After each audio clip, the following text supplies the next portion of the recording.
பர்திமேயு சுவிசேஷ ஊழியங்கள் வழங்கும் நற்செய்தி நேரம். தேவ செய்தி பாஸ்டர் ஆர். அகஸ்டின். இந்த நாளில் உங்களோடு மறுபடியும் எப்போதும் போல சந்திக்கவும் தேவனுடைய வார்த்தையை சொல்லவும் ஆண்டவர் கொடுத்திருக்கிற நல்ல வாய்ப்புக்காய் நன்றி செலுத்துகிறேன். காரணம் என்ன? ஒரு காலம் வரும், நாம் நினச்சா கூட செய்ய முடியாது. நான் கிராமத்தில் இருக்கும்போது வயதானவங்க பேசுகிறத பார்த்துருப்பேன். வாலிபர்களை பார்த்து சொல்லுவாங்க, நான் அந்த காலத்தில் காலையிலேயே எந்திரிச்சு போயிடும் தெரியுமாம்பார். ஆனால் அவருடைய நிலைமை இப்போ எந்திரிச்சு கூட போக முடியாது. ஏன்னா கடந்த காரியங்களை பேசலாம், ஆனால் காலத்தை பிரயோஜனப்படுத்தி கொள்ள நாம் கற்றுக்கொள்ள வேண்டும். காலத்தின் அருமை அறிந்து வாழாவிட்டால் கண்ணீர் விட வேண்டும் என்று வேதம் சொல்லுகிறது. காலங்கள் கடந்து கொண்டு போகிறபடியினாலே இயேசு சொன்ன மத்தேயு 24:14 படி இந்த ராஜ்யத்தின் சுவிசேஷம் சகலருக்கும் சகல ஜாதிகளுக்கும் பிரசங்கிக்கப்பட வேண்டும். அப்படி பிரசங்கிக்கப்பட்டால் தான் அவருடைய வருகை சீக்கிரம். நாம் இயன்ற மட்டும் ஆண்டவருடைய வார்த்தையை சமயம் வாய்த்தாலும் வாய்க்காட்டாலும் சொல்லணும். இந்த நாளில் உங்களோடு ஒரு காரியத்தை பேச வாஞ்சிக்கிறேன். அதற்கு ஆதாரமாக நான் எப்போதும் சொல்லுவேன், உங்கள் வேதாகமத்தை கையில் தேடி எடுத்துக்கங்க.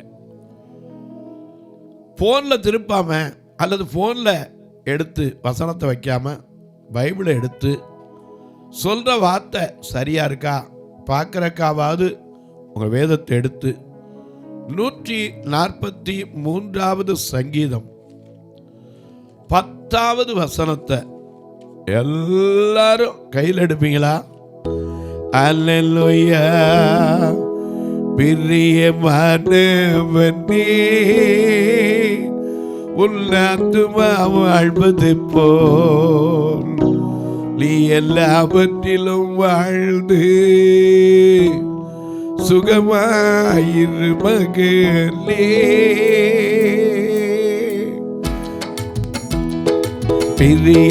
பிரியமானவனே, உன் ஆத்துமா வாழ்வது போல் நீ எல்லாவற்றிலும் வாழ்ந்து சுகமாயிரு மகனே. பெரிய மனவனே, ஆத்துமா வாழ்வது போ எல்லாவற்றிலும் வாழ்ந்து சுகமாயிரு மகனே.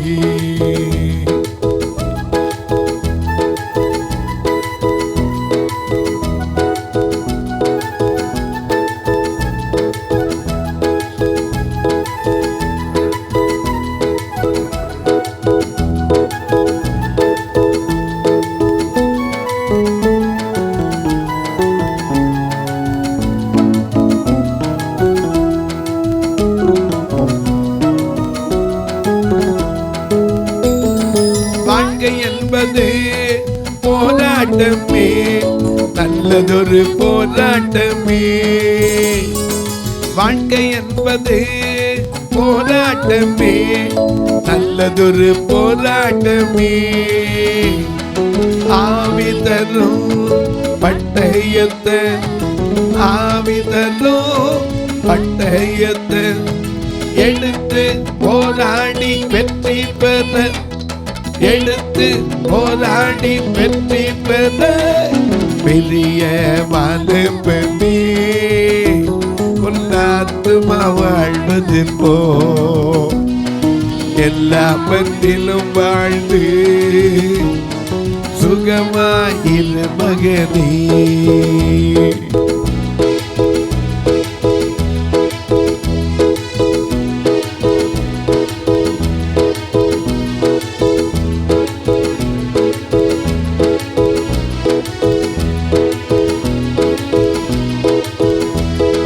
ஓட்ட பந்தயம் நீ ஓடுகின்றாய், ஒழுங்கின்படி போடு மகனே.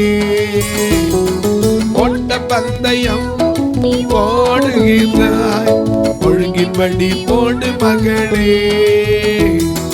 நெருங்கி வரும் பாவங்களை, நெருங்கி வரும் பாவங்களை உதறி தள்ளிவிட்டு ஓடு மகனே, உதறி தள்ளிவிட்டு ஓடு மகளே. பெரிய மாணவனே, உன் ஆத்துமா வாழ்வது போ, எல்லாவற்றிலும் வாழ்ந்து சுகமாயிரு மகனே.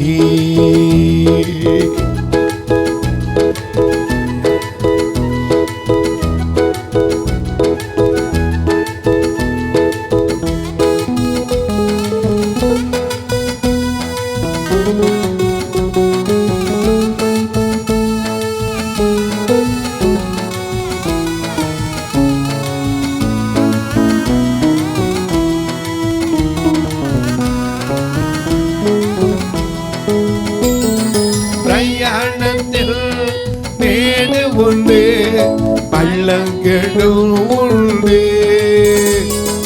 பிரயாணத்தில் மேடு உண்டு, பள்ளங்களும் உண்டு.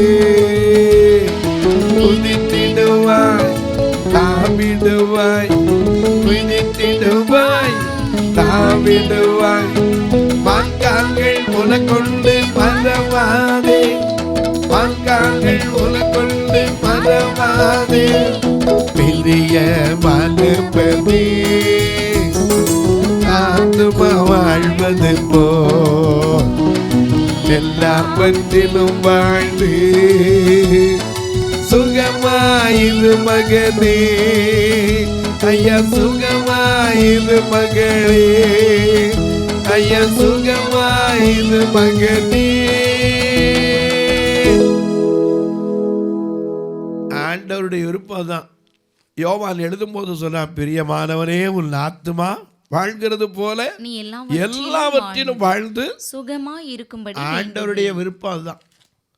ஆனா அதே சமயத்துல ஆண்டவருடைய விருப்பத்தை நம்மால செய்ய முடியுதா?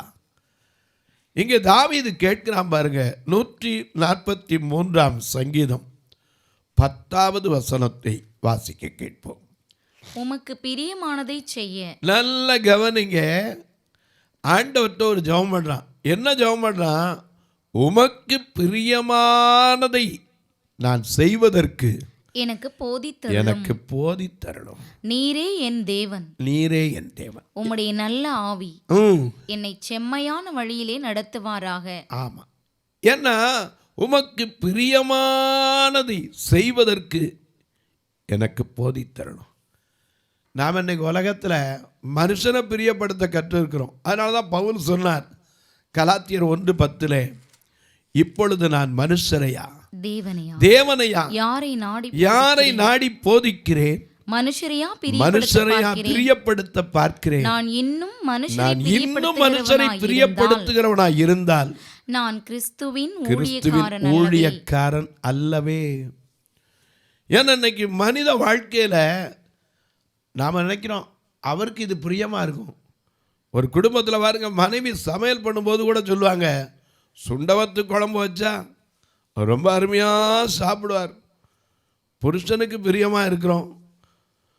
அதே போல் பிள்ளை கொஞ்சம் பெரியவனாக இருந்தால், கல்லூரி படிக்கிறவனாக இருந்தால் ஒரு குழம்பு வச்சா நான் பையன் நல்லா சாப்பிடுவேன். அந்த குழம்புனா பையனுக்கு பிரியப்படுத்த, புருஷனுக்கு பிரியப்படுத்த, மனைவியை பிரியப்படுத்த கற்றுக்கொண்டு இருக்கிறோம்.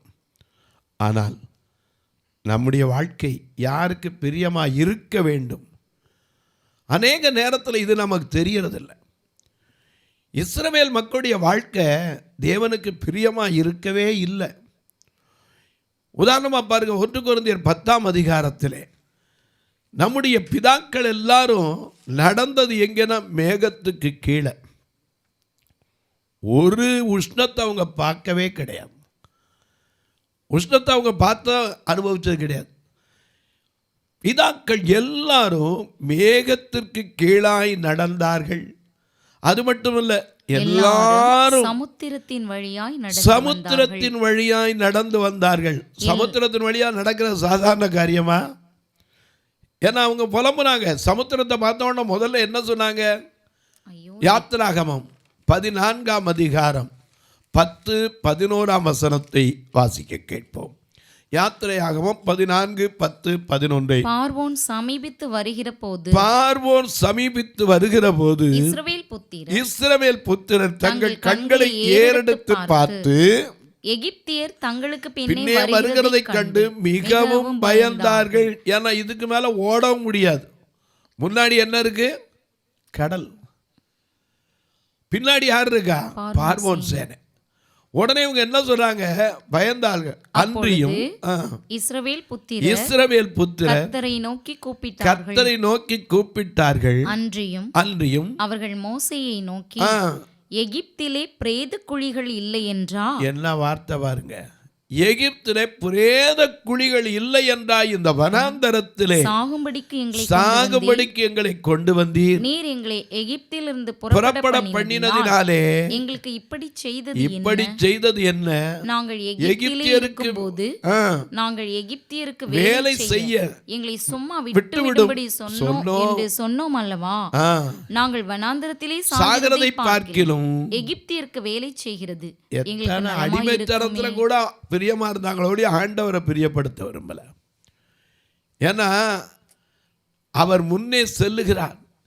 ஏன்னா மோசேயிட சொல்லிட்டாரு, எகிப்தில் இருக்கிற என் ஜனத்தை பார்த்தேன், அவர்கள் இடுகிற கூக்குரலை கேட்டேன், அவர்கள் விடுகிற பெருமூச்சை கண்டேன், அவளை விடுவிப்பதற்காக உன்னை அனுப்புகிறேன்னு. அப்போஸ்தலர் 7:34 என்ன வாசிக்கிறோம்? அப்போஸ்தலர் 7ஆம் அதிகாரம் 34ஆம் எகிப்தில் இருக்கிற என் ஜனத்தின் உபத்திரவத்தை ஆண்டவர் நம்முடைய உபத்திரவங்களை பார்க்கிறவர். அத முதல்ல தெரிஞ்சுக்கங்க. அவர் என்னை பார்க்கிறாரா கேட்கிறாரா? மனுஷன் விசாரிக்கணும், அதைத்தான் பிரியப்படுறோம். கர்த்தர் நம்மை காண்கிற தேவன். எகிப்தில் இருக்கிற என் ஜனத்தின் உபத்திரவத்தை நான் பார்க்கவே பார்த்து அவர்கள் பெருமூச்சை கேட்டு. அப்பா, பெருமூச்சு நம்ம சில நேரம் சொல்ல முடியாது. அப்பா, இந்த பெருமூச்சை அவர் கேட்கிறார். அவர்களை விடுவிக்கும்படி இறங்கினேன். ஆகையால் நீ வா நான் உன்னை எகிப்துக்கு அனுப்புகிறேன் சொல்லி அனுப்பின அந்த மோச இடத்துல இப்ப விடுதலை பெற்று வந்த ஜனங்கள் பேசுகிறார்கள். என்ன பேசுறாங்க? நாங்க அங்க இருக்கும் போதே சொன்னோம் ஐயா, சொன்னதை என்ன கேட்டீரு? எகிப்தில் நாங்கள் வேலை செஞ்சுக்கிட்டு இருக்கோம், இந்த வனாந்தரத்தில் சாகிறத விட அங்கே இருக்கிறது எவ்வளவு நல்லது, எங்களை விட்டுருன்னு சொன்னோமே. இப்போ இங்கே வந்து அங்கிட்டும் போக முடியல, இங்கேயும் போக முடியல, சாக போகிறோமே புலம்புறாங்க. அப்போ தான் மோசே கர்த்தரை நோக்கி கேட்டான். வாசிங்க. மிக அழகாக மோசே என்ன செய்யறான்? யாத்திராகமம் 14ஆம் அதிகாரத்திலே மோசே கர்த்தரிடத்தில் கேட்டபோது அவர் சொன்னார். ஆமா, யாத்திராகமம்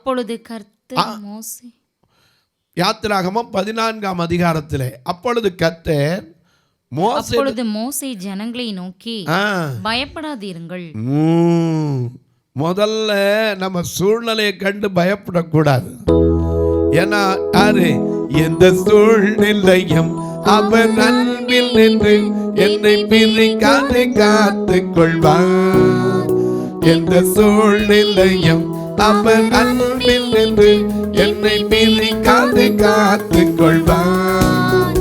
என்னை நம்பி அவர் தந்த பொரு பதவை அவர் வரை காத்துக் கொள்வீர்.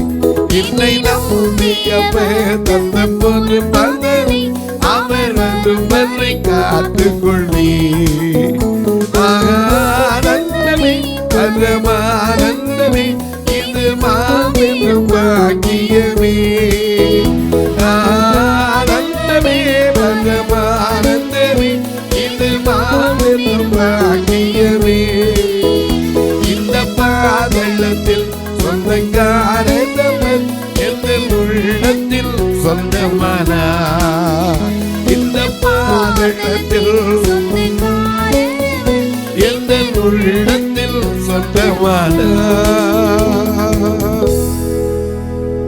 எந்த சூழ்நிலையிலையும் அவர் அன்பிலிருந்து நம்ம பிரிக்க முடியாது.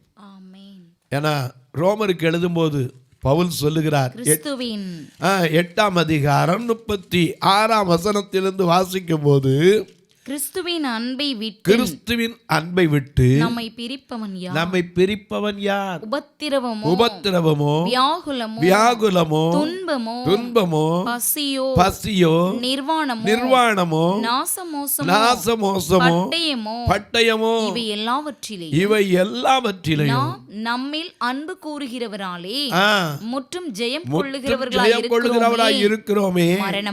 மரணமானாலும் ஜீவனானாலும் தேவ தூதர்களானாலும் அதிகாரங்களானாலும் வல்லமைகளானாலும் நிகழ்காரியங்களானாலும் வரும் காரியங்களானாலும் உயர்வானாலும் தாழ்வானாலும் வேறெந்த சிருஷ்டியானாலும் நம்முடைய கர்த்தராகிய கிறிஸ்து இயேசுவில் உள்ள தேவனுடைய அன்பை விட்டு நம்மை பிரிக்க மாட்டாது என்று நிச்சயித்திருக்கிறேன்.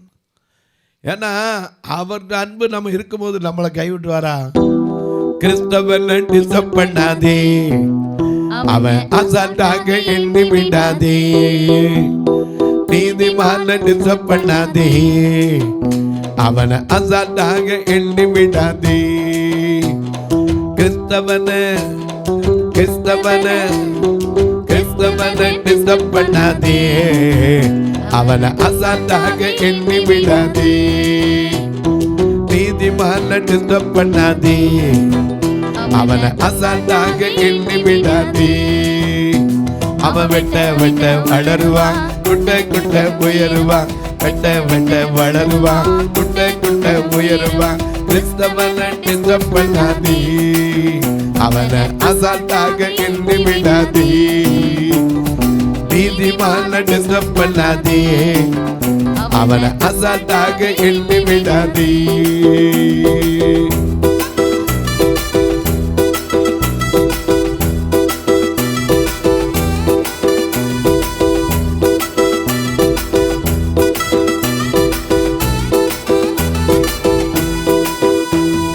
மாம்சத்தோடும் இரத்தத்தோடும் போரிடாதவன், மாம்சத்தோடும் இரத்தத்தோடும் போரிடாதவன், வீணான சண்டைகளை எதிர்த்து நிற்பவன்.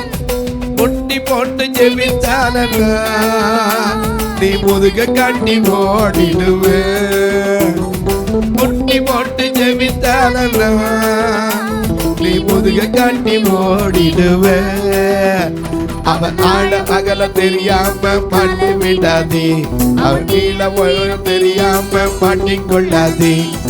ஆழ அகல தெரியாம கால விடாதே, கீழ உயர தெரியாம மாட்டிக்கொள்ளாதே. அவன் வெட்ட வளருவான், குட்ட உயருவான். வெட்ட வளருவான், குட்ட உயருவான். கிறிஸ்தவனை டிஸ்டர்ப் பண்ணாதே, அவனை அசால்ட்டாக எண்ணி விடாதே. நீதிமான டிஸ்டர்ப் பண்ணாதே, அவனை அசால்ட்டாக எண்ணி விடாதே. நல்ல கவனிங்க ஐயா, அவருடைய அன்பின் ஆழம் அகலம் அனுபவிச்சவங்க. அதான் பிரச்சனை. எத்தனை வாதை வந்தது, எத்தனை அங்கே இருக்கும்போது தவளையில் பேர்ல இருந்து வண்டில இருந்து எரிவந்த கொப்பளத்திலிருந்து கல்மலையிலிருந்து கொள்ளை நோய் எல்லாத்தையும் பார்த்தவங்க. ஒரு சின்ன கடலையும் பார்வோம் சேனையும் பார்த்த உடனே எகிப்தில் பிரேத குழி இல்லையா, நாங்கள் அங்கேயே விட்டுருன்னு சொன்னோமே, நாங்கள் இங்கே சாகிறத விட அங்கே சாகிறது எவ்வளவு நல்லதுன்னா. மோசைக்கு புரியலை, ஆண்டவர்கிட்ட கேட்டான், பயப்படாதிருங்கள், கர்த்தர் உங்களுக்காக யுத்தம் பண்ணுவார். இன்று காண்கிற எகிப்தியனை இனிமே என்ன செய்ய மாட்டீங்க, காணவே மாட்டீங்கன்னு சொல்லி ஆண்டவர் கொடுத்த அந்த அற்புதத்தின் கோலை வச்சு செங்கடலை அப்படி பேப்பரை கிழிக்கிற மாதிரி கிழிச்சு விட்டான். உடனே அந்த சமுத்திரத்தின் வழியாய் நடந்து வந்தார்கள். செங்கடலை கடந்து செல்வே, யோர்தானை மிதித்து நடப்பே. கடலை கடந்து செல்வே, யோர்தானை மிதித்து நடப்பே, எரிகோவை சுற்றி வருவே, எரிகோவை சுற்றி வருவே, எக்காலம் ஊதி ஜெபிப்பே, எக்காலம் ஊதி ஜெபிப்பே, விடுதலை நாயகன் வெற்றியை தருகிறார், எனக்குள்ளே இருக்கிறார், என்ன ஆனந்தம், விடுதலை நாயகன் வெற்றியை தருகிறார், எனக்குள்ளே இருக்கிறார், என்ன ஆனந்தம்.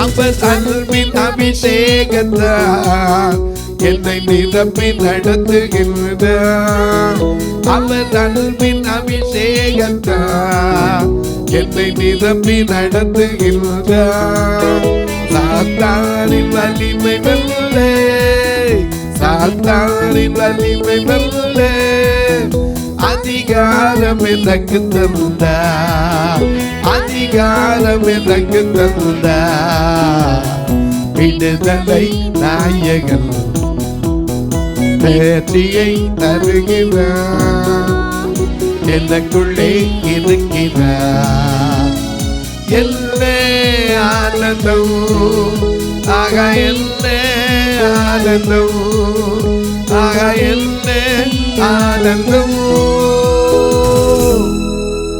நல்ல கவனிங்க, செங்கடலை பார்த்த உடனே புலம்புறார், இன்னைக்கு பார்த்த எகிப்தியனை இனி ஒருபோதும் பார்க்க மாட்டீங்கன்னா. கடல் வழியா நடந்து வந்தாங்க, அதான் இங்கே எழுதியிருக்கார், நம்முடைய பிதாக்கள் எல்லாரும் மேகத்திற்கு கீழாய் நடந்தார்கள், எல்லாரும் சமுத்திரத்தின் வழியாய் நடந்து வந்தார்கள், எல்லாரும் மோசேக்குள்ளாக மேகத்தினாலும் சமுத்திரத்தினாலும் ஞான ஸ்நானம் பண்ணப்பட்டார்கள். இத்தனை ஆசீர்வாதத்தை அனுபவிச்சால் அவங்க வாழ்க்கை தேவனுக்கு பிரியமா இருந்துச்சா? இல்ல. இன்னைக்கு நம்ம வாழ்க்கை அப்படித்தான். ஆண்டவர் நம்மளுக்கு என்ன செஞ்சிருக்காரு? யோபு 10:12 படி ஜீவனை தந்திருக்கிறார். ஜீவனை தந்திருக்கிற அதே பெரிய காரியம் தயவு பாராட்டி இருக்கிறார், பராமரித்திருக்கிறார். த நரிஷ்மெண்ட் ஆஃப் காட். பராமரித்தது மட்டுமல்ல, தயவு காட்டினது மட்டுமல்ல, ஜீவனை தந்ததும் அல்லாமல் தயவும் பாராட்டினீர். அவருடைய பராமரிப்பினாலே நம்முடைய ஆவியை காப்பாற்றி இருக்கிறார். ஆனால் நம்ம வாழ்க்கை அவருக்கு பிரியமா இருக்கா? அதனால தான் தாவீது கேட்குறான், உமக்கு பிரியமானதை செய்வதற்கு எனக்கு போதித்தரணும். தொலைக்காட்சியில் பார்க்கிற என் அன்பு மக்களே, உங்கள் குடும்பத்தில் மாமியாருக்கு பிரியமாக இருக்கணும், மாமனாருக்கு பிரியமாக இருக்கணும், புருஷனுக்கு பிரியமாக இருக்கணும், கொழுந்தனுக்கு பிரியமாக இருக்கணும், எல்லாம் நல்லது. ஏன்னா போகிற இடத்துல ஒரு பெண் தான் வாழ்ந்திருக்கவும் தாழ்ந்திருக்கவும் தெரிந்திருக்கணும். எவ்விடத்திலும் பட்னியாக இருக்கவும் பரிபூர்ணம் அடையவும் போதிக்கப்பட்டிருக்க வேண்டும். ஆனால் ஆண்டவருக்கு பிரியமா வாழ்கிறது நமக்கு தெரிஞ்சிருக்கா? தொலைக்காட்சியில் பார்க்கிற என் அன்பு மக்களே, இந்த நிகழ்ச்சியை நாள்தோறும் பார்க்குறீங்க, கேட்குறீங்க, பரவசம் அடைகிறீங்க. ஒரு வார்த்தை ஜெபம் பண்ணுறீங்களா? இது தொடர்ந்து வரணும், இதற்கான தேவைகள் சந்திக்கப்படணும், ஜெபம் பண்ணுங்க. நீங்கள் ஜெபிக்கும் போது ஜெபத்தை கேட்டு கர்த்தர் உடனே பதில் கொடுப்பார். ஏன்னா ஆண்டவர் சொல்லியிருக்கார், என்னை நோக்கி கூப்பிடு, நான் உன்னை விடுவிப்பேன், நீ என்னை மகிமைப்படுத்துவாய் இருக்கார். கூப்பிடு, நீ பதில் கொடுப்பார். கூப்பிட்ட உடனே அன்னைக்கு கூப்பிட்டான் சாமுவேலேன்னா அவன் பதில் கொடுத்தான், இதோ இருக்கிறேன். ஆண்டவர் கூப்பிடும்போது நமக்கு பதில் கொடுக்கிற தேவனாக இருக்கிறார்.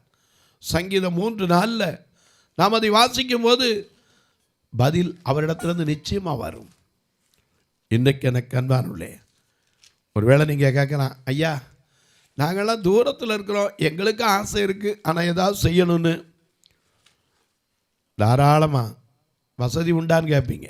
2 ஃபோன் நம்பர் வந்துக்கிட்டே இருக்குது. ஜிபே, ஃபோன்பேலாம். அது மட்டுமல்ல, சிலர் கேட்பீங்க, நாங்கள் கணக்கு வைக்கிறதுக்கு வாய்ப்பு உண்டா, ஏதாவது செய்யலாம், எங்கிட்ட கேளுங்க, அதுக்குன்னு தனி நம்பர் இருக்குது, உங்களுக்கு தரேன். அது மட்டுமல்ல, தபால் வழியாக தொடர்பு கொள்கிறவங்க கூட நீங்கள் போஸ்ட் பேங்க் என்று போஸ்ட் ஆஃபீஸில் இப்போ ஏடிஎம் கார்டு கொடுத்து புக்கு கொடுத்தெல்லாம் துவக்குறாங்க. அந்த போஸ்ட் ஆஃபீஸ் அக்கௌண்ட்டுன்னு கேட்டிங்கன்னா அவங்களே சொல்லுவாங்க. அங்கே போய் 36 35 38 89 63 இந்த நம்பருக்கு நீங்கள் தாராளமாக அங்கேருந்து ஃபார்ம் ஃபில்அப் பண்ணி கொடுத்து பணம் கட்டினா வந்துடும். உங்கள் ஜபக்காரி எது இருந்தாலும் காலை 10லேருந்து 5 மணிக்குள்ளே தாராளமாக சொல்லலாம். இப்போ உங்களுக்கு ஜெபிக்கட்டுமா? நல்ல பிதாவே, நன்றியோடு துதிக்கிறோம் சுவாமி. எங்கள் வாழ்க்கை யாருக்கு பிரியமாயிருக்கிறது? எங்கள் செயல்கள் யாருக்கு பிரியமாயிருக்கிறது? எங்களுடைய பேச்சு, எங்களுடைய நடை உடை பாவனைகள் யாருக்கு பிரியமாயிருக்கிறது? தாவீது கேட்டது போல, ஆண்டவரே, உங்க பிரியமானதை நான் செய்வதற்கு எனக்கு போதிங்க. ஆண்டவருக்கு பிரியமா வாழும்போது, கர்த்தர் உன் சார்பில் இருக்கும்போது உனக்கு எதிராய் நிற்கிறவன் யார் என்று எழுதப்பட்டிருக்கிறதே. ஐயா, கர்த்தரை தெய்வமாக கொண்ட ஜனம் அது பாக்கியம் உள்ளது என்று எழுதப்பட்டிருக்கிறதே. கர்த்தரை நம்பினோர் பேறு பெற்றோர் சீயோன் மலை போல உறுதியுடன் அசையாமல் இருப்பார்கள் என்று எழுதப்பட்டிருக்கிறதே. அவருக்கு பிரியமா வாழ கற்றுக்கொண்டிருக்கிறோமா? அன்பின் தெய்வமே, ஆறுதலின் நாயகரே, இந்த உலக வாழ்க்கையை முடிச்சு நாங்கள் உங்கள்கிட்ட வரும்போதும் பிரியமானவனே என்று எங்களை அழைப்பதற்கு நாங்கள் தகுதியுள்ளவர்களாய் ஆகும்படி எங்களுக்கு போதித்தள்ளும் சுவாமி. இந்த ஊழியத்தை தாங்குகிற, ஜெபிக்கிற, கொடுக்கிற எல்லா மக்களையும் ஆசீர்வதிங்க. பிறந்த நாள், திருமண நாளை நினைவு கூறுகிற மக்களுக்காய் ஜெபிக்கிறேன். புதிதாக கல்லூரி வாழ்க்கைக்கு அடியெடுத்து வைக்கிற அன்பு பிள்ளைகளுக்காய் ஜெபிக்கிறேன். எத்தனையோ பெற்ற தங்கள் பிள்ளைகளை வைத்துக்கொண்டு, ஐயோ அவன் கேட்குற அந்த படிப்புக்கு எவ்வளவு பணம் கட்டணும், எங்கே போவேன்னு சொல்லி மனம் சோர்ந்து இருக்கிறவர்களுக்கு கர்த்தர் வழி வாசல்களை திறந்து கொடுங்க. சுகவீனம் பலவீனத்தில் இருப்போருக்கு பலப்படுத்துகிற கிறிஸ்துவாயிருங்க. சோர்வுகளை மாற்றுங்க, கலக்கம் குழப்பங்களை மாற்றுங்க. வானத்திற்கும் பூமிக்கும் சகல அதிகாரம் கொண்ட இயேசு கிறிஸ்துவின் ஈடு இணையற்ற வல்லமையுள்ள நாமத்தில் ஜெபிக்கிறேன் நல்ல பிதாவே, ஆமென். சபை ஆராதனை ஞாயிறு காலை 10 மணி முதல் 12 மணி வரை. இடம் பர்திமேயு சுவிசேஷ ஆலயம், அன்னை சத்யா நகர், இளமனூர் அஞ்சல், சக்கிமங்கலம் வழி, மதுரை மாவட்டம். பின்கோட் 625201 மற்றும் பர்திமேயு சுவிசேஷ ஜெப வீடு, plot number 107, Eden garden, Muthur, Tirunelveli. Pincode 627011. சிறப்பு உபவாச கூட்டம் ஒவ்வொரு மாதமும் 2வது சனிக்கிழமை காலை 10 மணி முதல் 1 மணி வரை நாகர்கோவில் YMCA ஹாலில் வைத்து நடைபெறுகிறது. மற்றும் ஒவ்வொரு மாதமும் 4வது சனிக்கிழமை காலை 10 மணி முதல் 1 மணி வரை திருநெல்வேலி புதிய பேருந்து நிலையம் அருகில் உள்ள கிரேஸ் ஹாலில் வைத்து நடைபெறுகிறது. எங்கள் எல்லா ஆராதனைகளிலும் கலந்து கொண்டு தேவனை மகிமைப்படுத்த அன்பாய் அழைக்கிறோம். உங்கள் உதாரத்துவமான காணிக்கைகளினால் இவ்வூழியத்தை தாங்க விரும்பினால் R Augustine, account number 5021364331, IFSC code IDIB 000B066, Indian bank, BP Kulam, Madurai.